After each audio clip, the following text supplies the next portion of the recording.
Cada venta tiene una estrategia, un proceso. La venta buena es ayudar, como siempre hablamos. Entonces, tú al final estás proporcionando un servicio y hay gente que vende y hay gente que vende mal. Efectivamente. Entonces, de ahí a lo mejor un poco también, ¿no? Pero en otros países a lo mejor es muy español, ¿no? Porque a lo mejor en otros países, yo por ejemplo he vivido muchos años en Alemania, o también tengo bastante contacto con Estados Unidos. Ahí precisamente son las personas, siempre hay excepciones, ¿no? Pero que es otro concepto completamente diferente. O sea, están muy bien valorados. Eso es. Es que cuesta mucho. Nosotros, precisamente ahora que estamos también en un proceso de búsqueda de un director de ventas para nuestra área de consultoría de selección, en paralelo a la plataforma, es que es muy difícil conseguir a un perfil bueno de ventas. Correcto. Mira, una de las cosas que yo siempre le digo a la venta, y además pongo una anécdota que me gusta utilizar mucho. Hoy en día vuestra plataforma la utilizo para encontrar personal, ¿no? En este caso. Y he tenido que ver a muchas personas para ser vendedores, ¿no? Y me acordaré siempre que una persona me dice, yo soy capaz de venderle un flotador a un pato. Y en ese mismo momento terminé la entrevista y digo, no me vales. ¿Por qué? Pues por una razón muy sencilla. Los patos saben nadar. No necesitan flotadores. Es decir, no hay necesidad. No hay necesidad ninguna de venderle un flotador. Le puedo vender una casita en el árbol que sea muy chula para que tenga sus patitos. Pero venderle un flotador, no. Y esto es lo que se ha instaurado muchas veces en la venta. Es decir, cualquier cosa. Cualquier cosa, yo le cuento cualquier historia al cliente Qué buena. para venderlo. Y no. La venta es otra cosa distinta. Y por eso la defiendo tantísimo como vendedor. Tenemos que entender que vender es buscar la necesidad del cliente, apoyarle, buscarle soluciones. Oye, tengo un problema, pues en eso de las equipaciones, tengo un problema porque es que la ropa siempre hay roturas de stock. Bueno, pues nosotros tenemos un almacén muy grande y lo reponemos, intentamos tal, y si se nos pasa algo, hacemos esto, buscarle soluciones. Para vender flotadores a patos, sinceramente, para eso vale cualquiera. Oye, muy bueno ese ejemplo, me lo voy a quedar yo, me lo voy a apuntar. Apúntatelo, te lo regalo. Me ha parecido muy bueno. Efectivamente, si es que todo tiene que ver con necesidad. Ahora vamos a meternos un poco en detalle. Te quiero preguntar las cosas de Mercury, porque sobre todo ahora sí que estamos viendo que hay como, no te diría un rebranding, pero sí que se está mostrando Mercury más, estáis siendo más marqueteros, estamos viendo más exposición de la marca, que yo hacía tiempo que no lo veía y la verdad es que me gusta, que una marca como vosotros, que ya te digo, yo la conozco desde que tenía 8 años del tema de las equipaciones, sobre todo en mi caso de los campus de verano de fútbol a los que iba. Sí. Pero te quería un poco hablar más de tu plano profesional antes de llegar a Mercury.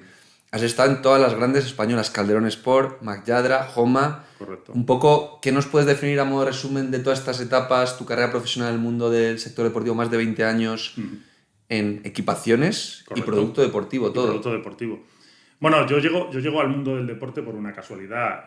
Como te comentaba fuera de cámara, yo tengo una relación casi familiar, nos llamamos familia incluso. Es más, después de esta entrevista, como te he comentado, voy a una situación que, bueno, que ha sucedido, pero que no es otra cosa más que el hecho de que ha fallecido él, que en su día a mí me hizo entrar en Calderón Sport. Porque yo entro porque somos familia, por decirlo de una forma, de los dueños. Y es una anécdota curiosa porque, bueno, fue simplemente que mi madre llamó al que ha fallecido, que ya tenía 80 y tantos años, Narciso Calderón, y entonces le dice que, bueno, que mi hijo ha terminado unos estudios y que, bueno, a ver tal, y mi entrevista fue de vete a esta tienda. Además, casualidades, a donde voy a ir después es justamente eso.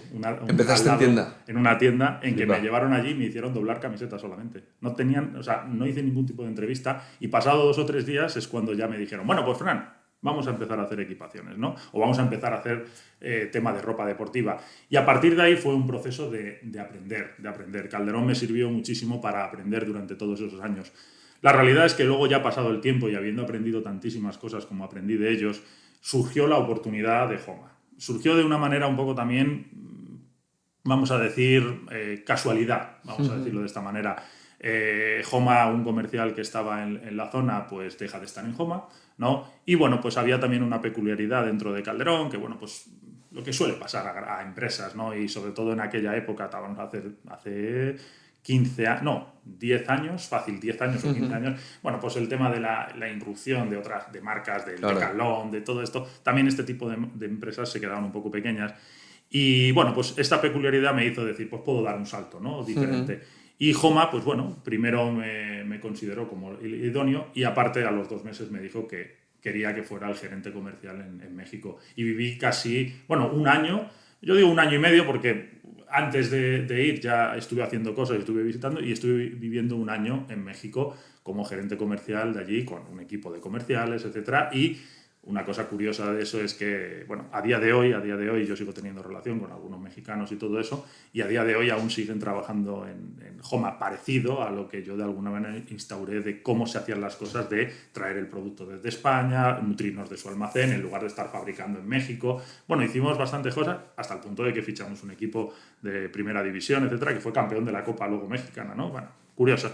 ¿Cuáles fueron los mayores retos ahí en México en Homa, por ejemplo? Bueno, el mayor reto era Homa aquí en España. Hay que estar orgulloso de tener una marca como Homa, que se pelea con los grandes, que es una multinacional. Yo tengo un cariño especial a Homa.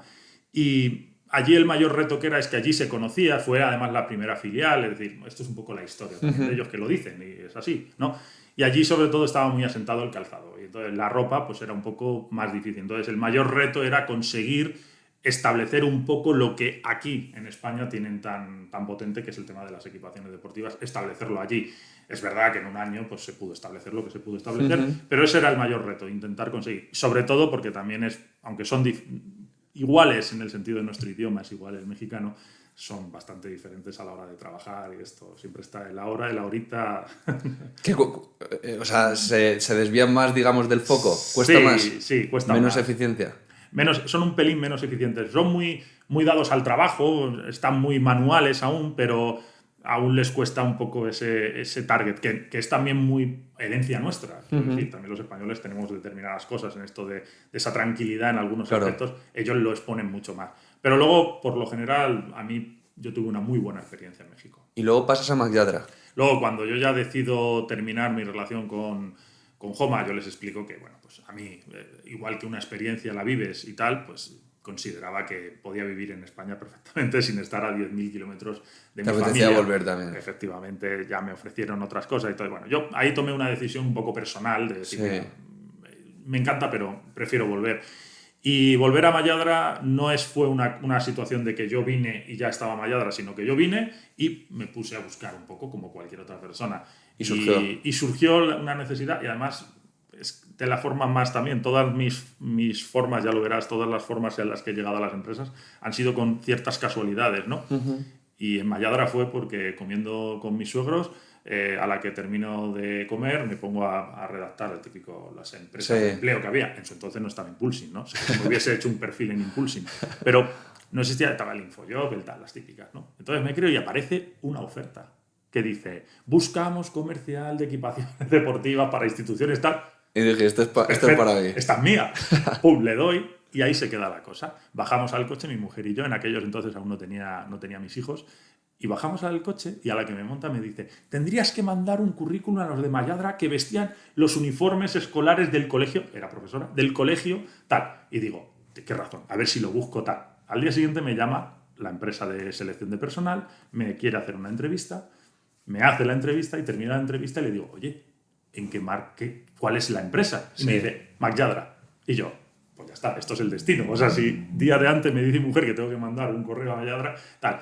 Y ahí estuve 6 años porque ellos querían crear venían de vender equipaciones deportivas y querían volver otra vez a este mundo. Sí. Después de 6 años yo les planteé un plan estratégico de qué tenían que hacer a los 5 años, y es verdad que a los 5 años, pues bueno, se quedó un poco muy bajo de lo que porque ellos se dedican a los uniformes escolares. Ellos también tocan más cosas. Claro, tengo una relación con ellos, además, espléndida. Mis hijos hasta hace nada, los uniformes escolares eran de esto, y yo iba ya a Magyadra y sigo yendo y abro la puerta y paso por allí como si fuera mi casa, ¿no? O sea, yo siempre he tenido muy buena relación con mis anteriores etapas. Y de ahí surgió lo último antes de Mercury, que fue un proyecto un poco personal, con un socio que tuve, que me habló un poco de crear una marca, de hacerla crecer, etcétera. Y bueno, en estas cosas, pues la experiencia a día de hoy te da esto. Era casi lo último que me quedaba por hacer, ¿no? Claro. Es decir, ya he estado en una gran marca, ya he estado en un proyecto tal, ya he estado en esto, me queda mi proyecto personal. Y es verdad que después de 3 años el proyecto personal se quedó un poco escaso. Y de ahí apareció Mercury.